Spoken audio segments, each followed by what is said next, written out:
Conor McGregor has done it again, making history by being the first ever to hold 2 world titles simultaneously in the UFC.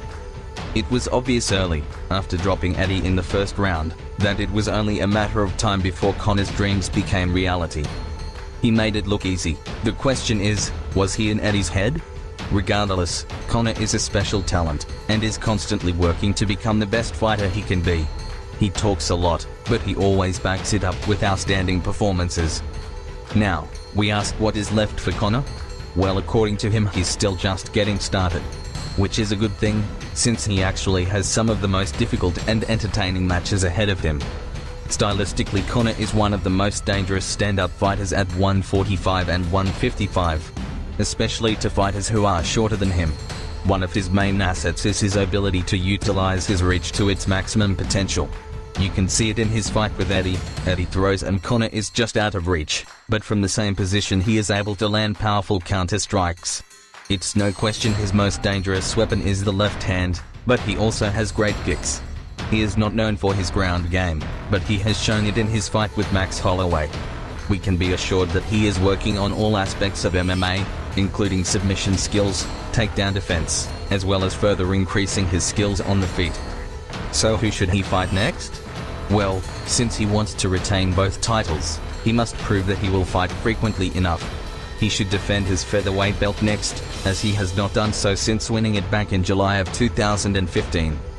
There are 2 likely contenders, both which are rematches. Max Holloway's last loss was to Conor McGregor, but that was back in 2013. Since then, Max is on a 9-fight win streak and has improved greatly. Jose Aldo is ranked number 1 under Conor. He lost to Conor in 13 seconds, but rebounded with a good performance in his most recent bout where he defeated Frankie Edgar for the 2nd time, and became the interim featherweight champion. In my opinion, Max is the most deserving of the title shot against Conor. It's no question he has improved greatly, and it would be an entertaining and technical stand-up match. An Aldo rematch would be interesting too. Aldo was on an 18-fight win streak before facing Conor. And really, it is no question Conor's mind games led him to fight out of character and get caught so early. But would he be able to withstand Conor's mind games for a second time? Besides that, he has said he doesn't want to fight in the UFC ever again after being told he would get his rematch, which never ended up happening. Now let's look to the lightweight division, where Conor has some killers waiting for him. 2 fighters make sense to face Conor: Khabib Nurmagomedov and Tony Ferguson. Both men are bad matchups for Conor for several reasons. Let's start with Tony Ferguson. He is on a 9-fight winning streak and just defeated former champ, Rafael dos Anjos. He is about as well-rounded as it gets. His striking is unorthodox and he can transition from striking to grappling with ease. What was most difficult for Conor in the Nate Diaz fight was Nate's ability to take shots and still come forward, that and his ridiculous cardio. These are attributes Tony has as well. The thing is, Ferguson mixes it up way better than Nate does. Nate hardly ever initiates grappling unless his opponent does. Besides that, Nate doesn't have the wrestling or strength to take down his opponents. Ferguson does, and will make you think when fighting him. His unpredictability, well-rounded game, and toughness is what will give Conor trouble if they fight. Now onto Khabib Nurmagomedov. The Russian is already pissed off that Conor was even given the chance to fight for the lightweight belt.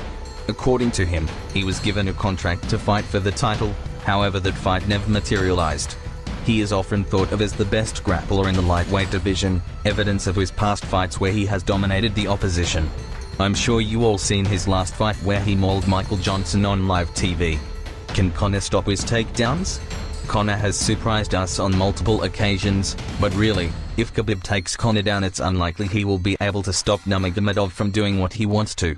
But Khabib is not only a wrestler, he has worked on his stand-up game and shown great boxing and power.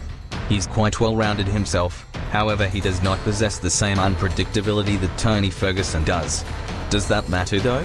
He has shown in all of his past fights that if he wants to take you down, he will. In the Chad Mendes fight we seen Conor get taken down, and not really offer much until he was able to create a scramble and get back to his feet. Khabib's strength on the ground just might be Conor's weakness. However, his takedown defense in his last fight was perfect, so if he can stop Khabib from taking him down and enforce his striking, then he won't even have to worry about getting smashed on the ground. But if he does get taken down, then get ready for an embarrassing night for Conor McGregor. Dana and Conor are still battling over whether or not he can keep both belts. Dana has said multiple times that Conor will have to give up one of them. However, Conor does not agree with this at all. As long as he remains a dual champion, you'll probably see him bouncing between the two weight divisions. If he gets his way and is allowed to hold on to both titles, he should have to defend his featherweight belt first. Regardless, if he retains it, he will then have to defend his lightweight belt next.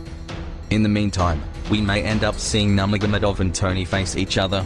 The winner should get a shot at Conor McGregor. But remember, this is the Conor McGregor show after all. Who knows what kind of matches he may attempt to fabricate. He has said that he wants all the belts. Well, the next belt would be the welterweight gold, who the current champion, Tyron Woodley, actually is open to fighting Conor. Now, I highly doubt Dana would let Conor go after a third belt, but we shall see. It wouldn't be the first time Conor was given what he wants.